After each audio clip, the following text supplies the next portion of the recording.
You waking up in the dead of night on the African savanna, 1.9 million years ago. You hear a snap in the darkness. You look around, and you lock eyes with someone who looks almost exactly like you. But they aren't your family. They aren't even your species. You are not alone. And in this world, that is the most terrifying realization of all.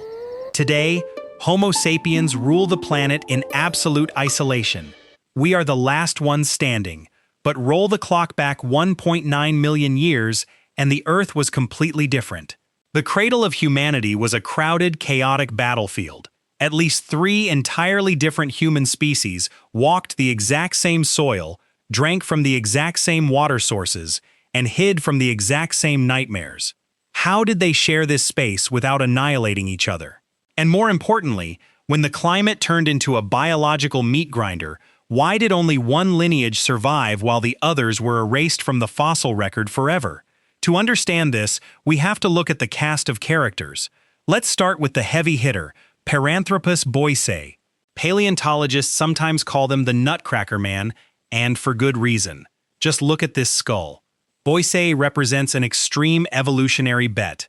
As the lush African forests dried up and turned into harsh grasslands, food became scarce.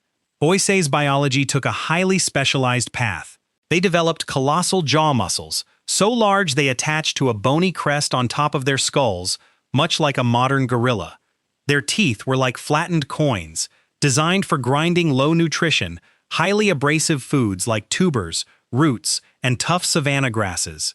Then, you have Homo habilis, literally translating to handyman.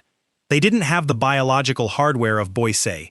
They were smaller, weaker, and their jaws couldn't crush a heavy root if their lives depended on it. But they had a different survival mechanism.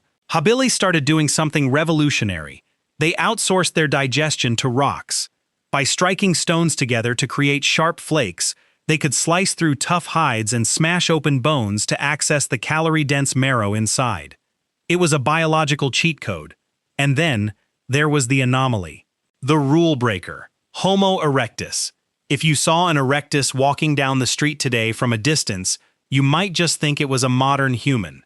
They were tall, some reaching nearly 6 feet. They had long legs built for endurance running, and they had completely lost the tree-climbing adaptations of their ancestors.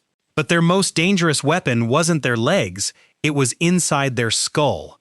The Homo erectus brain was massive, nearly double the size of an early Australopithecine. But here is the ultimate paradox of human evolution, the ultimate glitch. A big brain is incredibly expensive to run. It demands massive amounts of energy. Biology inherently wants to conserve energy, yet here was a species evolving an organ that drained 20% of their daily calorie intake. The screen fades to a slow-motion shot of a saber-toothed cat stalking through the grass. To feed that hungry brain, Erectus had to do the unthinkable. They had to step out of the shadows. They had to stop eating leaves and marrow scraps and start hunting.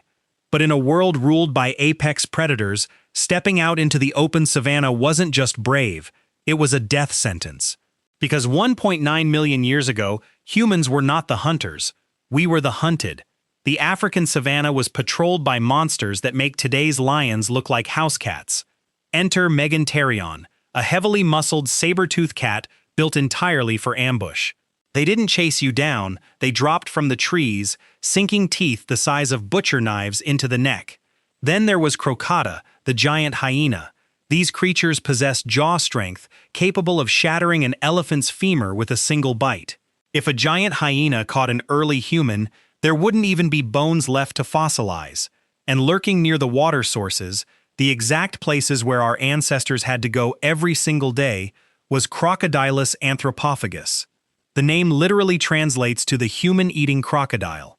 For Homo erectus to survive, let alone find enough meat to fuel their massive, energy-draining brains, they had to bypass millions of years of predatory evolution. They had no claws, they had no armor, they couldn't run as fast as a leopard, and they certainly couldn't overpower a giant hyena. So, what did they do? If you can't outfight the monster, and you can't outrun the monster, how do you win? You outlast them. This is the human glitch, the biological cheat code that changed the trajectory of the planet. Homo erectus developed an astonishing adaptation, millions of eccrine sweat glands covering their completely hairless bodies. Virtually every other animal on the savanna has to pant to cool down. A cheetah can sprint at lightning speeds, but only for about 30 seconds before its brain literally overheats.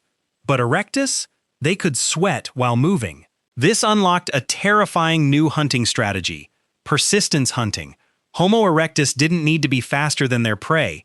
They just had to track it during the hottest part of the day, when the apex predators were sleeping in the shade. The humans would jog after an antelope.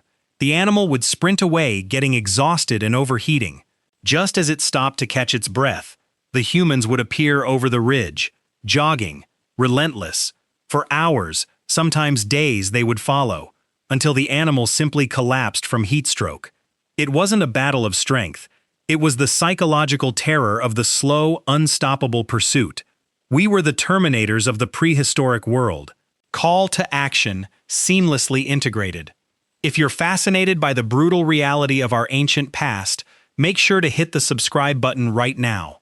We dive into the dark corners of history every single week. But catching the meat was only half the battle. To truly feed that massive brain, they needed another glitch. And they found it outside their bodies. They captured the sun. They mastered fire. Fire changed everything. It was an external stomach. By cooking meat, they broke down the tough proteins, allowing their digestive system to extract maximum calories with minimal effort. The energy surplus went straight to the brain.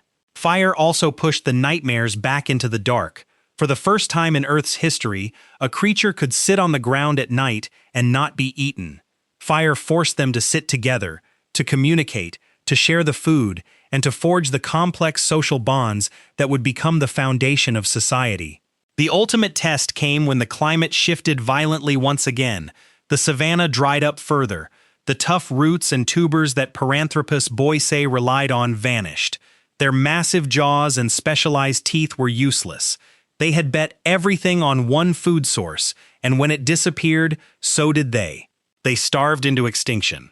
Homo habilis, too, eventually faded, outcompeted by the smarter, taller, fire-wielding cousins. Only Homo erectus survived the bottleneck. Because they didn't specialize their bodies. They specialized their brains. They adapted to eat everything, to live anywhere, to solve any problem the environment threw at them. 1.9 million years ago, we were not alone. We shared the earth with brothers and cousins, fighting the same desperate war for survival. Today, we look around and see only ourselves. We are the last branch on a dead tree. We conquered the predators, we conquered the climate, and eventually, we conquered the planet. But as we sit in our comfortable, air-conditioned homes, looking at glowing screens instead of the dying embers of a campfire, it's worth asking, have we forgotten the brutal, brilliant biology that got us here in the first place?